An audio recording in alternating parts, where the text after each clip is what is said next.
उस रोज के बाद आपने कोई बात नहीं की सुखचंद जी? क्योंकि उस रोज जो भी मैंने कुछ कहा वो सब गलत। शायद हो सकता है जो कुछ मैंने कहा वैसा हुआ ही ना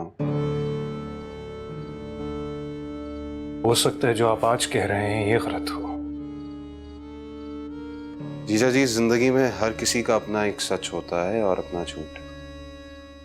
हो सकता है जो मेरा सच हो वो आपके लिए झूठ हो और मेरा झूठ आपके लिए सच।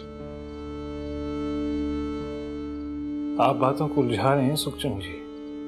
निर्मला की अर्थी हुआ। जीजा जी, मैं निर्मला का भाई हूं और जो कुछ हुआ उसने मुझे दिमागी तौर पे हिला दिया ना। वो मैं सब कुछ ना कहता जो मैंने कहा। ठीक है, आप अगर बात नहीं करना चाहते तो जैसे आपकी मर्जी। नहीं जीजा जी, मैंने बहुत सोचा, मुझे यकीन हो गया कि मैं गलत था। आपको इतना बड़ा झूठ कैसे बोल सकते? समय हमारी कई बातों को हमारे मुंह पर लाकर मार देता है। मैं प्रीतो को कहा करता था कि उसके लिए घर जमाई लाऊंगा। आज देख लीजिए, खुद घर जमाई बनकर रह गया। कुछ ही दिनों की तो बात, सब ठीक हो जाएगा जीजा जी।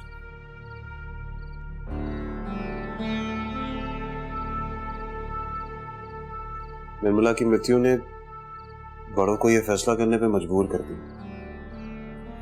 ना। देखिए, घर जमाई तो अब मैं भी बनने जा रहा हूं। ठीक है, चले आप अपना कीजिए, मैं चलता। ख्याल रखिएगा। राम राम। राम।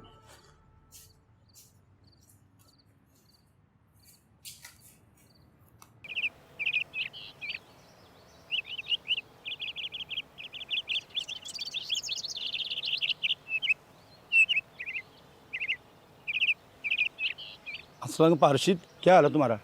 वालेकुम, ससी सुनाओ। पारशीद, ये गांव की औरतें कुछ कहती फिरती हैं आजकल। क्या कहती? पाजी, हमारी परजाई यानी कि तुम्हारी घरेली का नाम क्या है?